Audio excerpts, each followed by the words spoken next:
only one day after the Palestinian resistance targeted a troop carrier that killed over 12 Israeli soldiers. Today, the Israeli army confirmed that over 12 Israelis were killed in the past 24 hours, and they labeled it as a disaster, the third disaster to be more specific, during which a Palestinian resistance movement targets a troop carrier, taking away everyone who was inside it. The Israeli army declared a military pause for the next coming period up until further notice.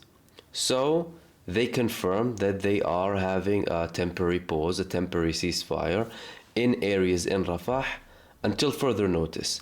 They declared that this morning after this intense attack from Rafah. They elaborated that this is due to the need to have more aid in Gaza.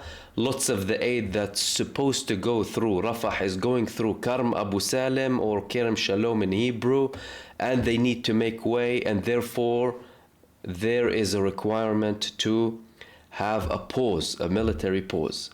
This caused outrage in Israel. They're calling it a scandal now. Why? Because Benjamin Netanyahu was not informed, and this was made by the Israeli army without consulting Benjamin Netanyahu, who is the person who gives the army the orders, without consulting him, or the defense minister. The person who is in charge of the ceasefires and the declaration of ceasefires in Israel is the prime minister. So the IDF came up with this statement this morning, a tactical military pause as they called it, and no one from the political leadership knew. This obviously sparked outrage.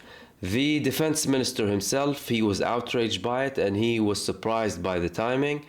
There was a clarification from Benjamin Netanyahu's office, and Benjamin Netanyahu had a very interesting statement. He said, we have a state with an army, but not an army with a state, or an army for the state. This is one of the biggest and most important statements that Benjamin Netanyahu made so far, that signals the level of division between the Israeli army and the political leadership. We've been talking about the split since the beginning. Now it's becoming more evident that the army is slowly starting to take certain decisions that are against the political leadership. However, not taking it all the way out, and with a level of elaboration. How? They add another elaboration later on. They said the fighting hasn't stopped altogether, but this was only due to the fact that we need to make sure that the aid goes in Gaza properly. We have a problem with the Rafah crossing, and this was in line with the Prime Minister's orders to allow aid in as much as possible. Now, Benjamin Netanyahu could likely have told the army that you need to allow as much aid as possible, but that doesn't mean they can declare a pause, whether they call it tactical or whatever they label it, without his approval. But that's implemented. That's implemented, and every day up until further notice. So they're not backtracking on it.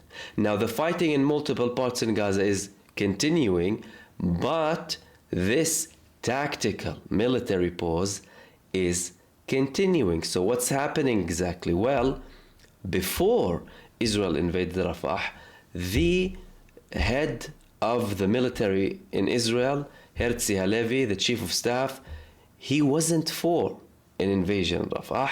He told the prime minister at the time that we need to have certain political objectives before we go on an operation in Rafah. Many people were warning from the lack of preparation and inability of the army to conduct a massive operation in Rafah, purely due to numbers and the fact that they failed in other parts. Obviously, they did not declare their failure, but it's evident that they failed, and many people are saying that they failed in other parts of Gaza. That was evident from all of this time, and the fact that they were unable to defeat the Palestinian resistance. Not only that, the Palestinian resistance grew stronger. We had statements from someone like Ben Gvir, who said that whoever made this decision is evil and must be removed from his position. Now, up until this moment, up until this happened, we've had tensions, severe tensions between the political leadership and the army in Israel. But this is the first time that the army is taking actions publicly against the will of the political level in Israel. The big question is this the beginning of a complete and total coup against Benjamin Netanyahu? And will he take certain actions to stop it before it escalates and before the army starts making decisions that are far greater than what they call as a tactical military pause?